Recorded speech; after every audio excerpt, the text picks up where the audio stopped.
Mace থেকে জগন্নাথ বিশ্ববিদ্যালয়ের ছাত্রীর ঝুলন্ত মরদেহ উদ্ধার। রাজধানীর পুরান ঢাকা কাঠের পুলের তনুগঞ্জ লেনের একটি মেস থেকে জগন্নাথ বিশ্ববিদ্যালয়ের এক ছাত্রীর ঝুলন্ত মরদেহ উদ্ধার করেছে পুলিশ। ছাত্রীর নাম সাবরিনা রহমান শাম্মী। তিনি বিশ্ববিদ্যালয়ের সমাজবিজ্ঞান বিভাগের তৃতীয় বর্ষের শিক্ষার্থী ছিলেন। আজ রোববার ভোর 4:30টার দিকে তার লাশ উদ্ধার করা হয়। সূত্রাপুর থানার ভারপ্রাপ্ত কর্মকর্তা ওসি সাইফুল ইসলাম এই তথ্য জানান।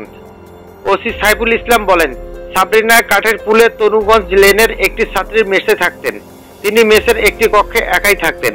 খবর পেয়ে আজ ভোর 4:30টার দিকে ঘটনাস্থলে গিয়ে তার ঝুলন্ত মরদেহ উদ্ধার করে সূত্রাপুর থানার পুলিশ। ময়নাতদন্তের জন্য তার মরদেহ রাজধানীর স্যার সলিমুল্লাহ মেডিকেল কলেজ মর্গে পাঠানো হয়। ওসি সাইফুল ইসলাম আরও বলেন, সাবরিনা আত্মহত্যা করেছেন বলে প্রাথমিকভাবে ধারণা করেছেন তারা। সাবরিনা গ্রামের বাড়ি যশোর। জগন্নাথ বিশ্ববিদ্যালয়ের প্রক্টর মোহাম্মদ তাজাম্মুল হক বলেন, ময়নাতদন্ত শেষ হলে সাবরিনার মরদেহ তার গ্রামের বাড়িতে পাঠিয়ে দেওয়া হবে।